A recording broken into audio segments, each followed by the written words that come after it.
Welcome to Virtuous HR. My name is Deanna, your HR consultant for small business, startups, and entrepreneurs.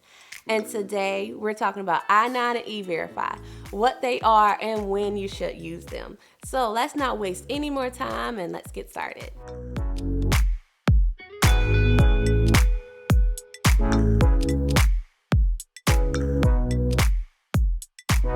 The first thing we're going to talk about is the Form I-9. This is a federal form that all employers, both private and public, have to have all their employees fill out. And I mean even just one employee has to fill out this form. This form is used to verify and identify who is authorized to work in the United States. Now, as I mentioned, everybody has to fill this out. So both private and public employers have to have all their employees fill this out properly. And I mean properly. Like, you cannot white out anything. If you make a mistake, just fill out a new piece of paper. Now, the employer has a section to fill out as well on these I-9s. As you can see from this example, the employee fills out their section. So they fill out their name, of course, and their contact information. And then at the bottom is where the employer, or you as the employer, will fill out the rest.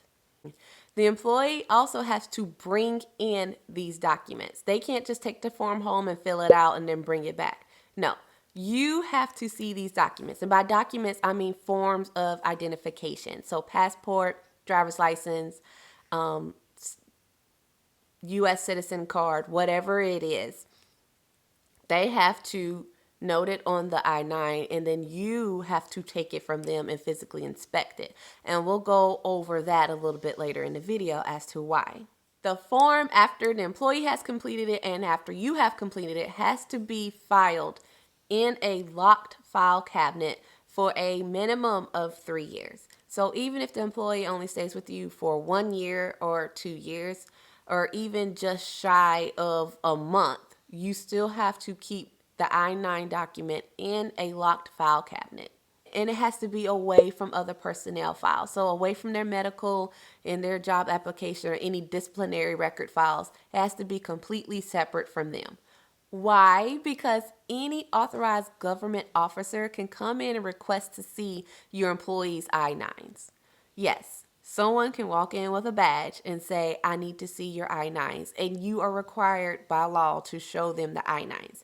And when you show them the I-9s, it doesn't need to be anything else in that file but I-9s. You don't want anything else that can discriminate or determine who this employee is. So that's why it needs to be kept separate. Now let's go back to why you need to put your hands on their identification documents. Yes, you have to determine if the documents this employee presented to you are real. Now, some tips from a former bank employee is get a black light ID checker. So if you can see here, this is the one that I have used when working at the bank, and it has come in handy. I have also used this ID guide, which helps because it has all the IDs in the US and some other countries. So in case you get someone from a different state, you can compare it to the IDs in this book to see if it's accurate.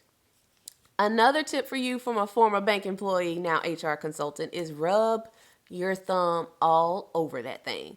I know it sounds a little weird, but when you have an ID, the signature should be raised.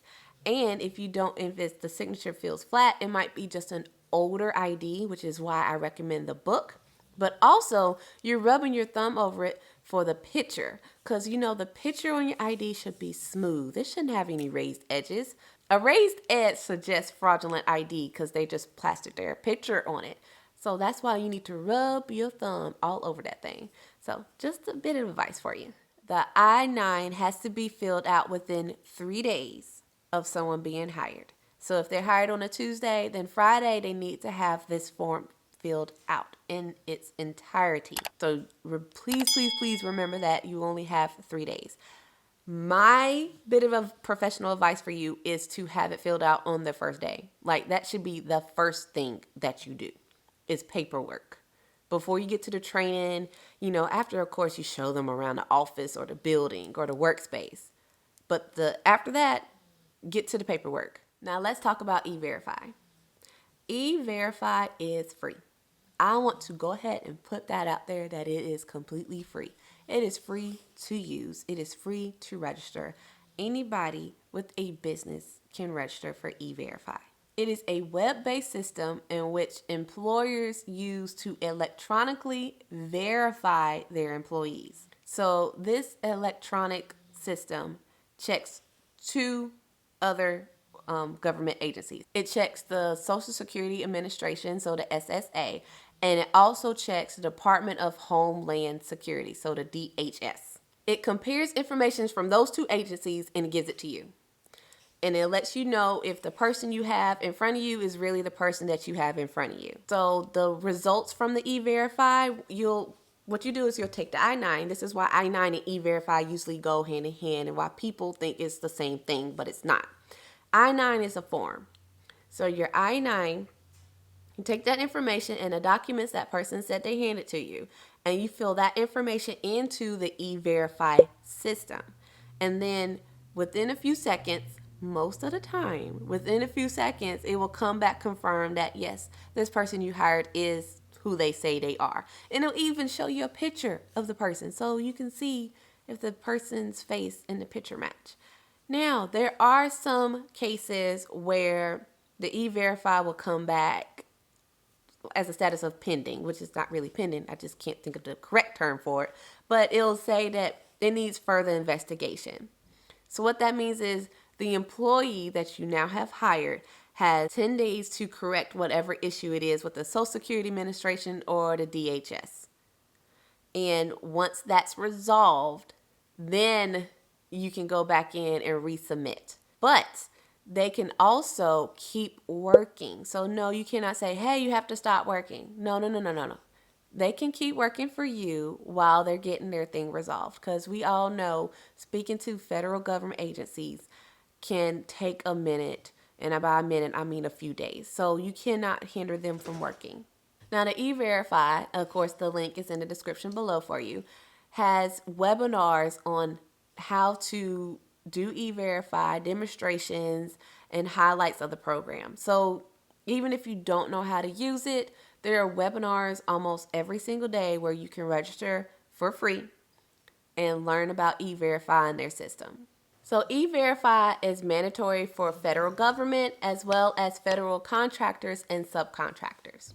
So what if I'm not a federal government? Well, there are 24 states that have passed laws that now require private employers to E-Verify. As I mentioned in many of my other videos, I am in Georgia. So the law currently, as the date of this recording stands, if you have 11 to 99 employees in the state of Georgia and you are a private employer, you are required to E-Verify all employees.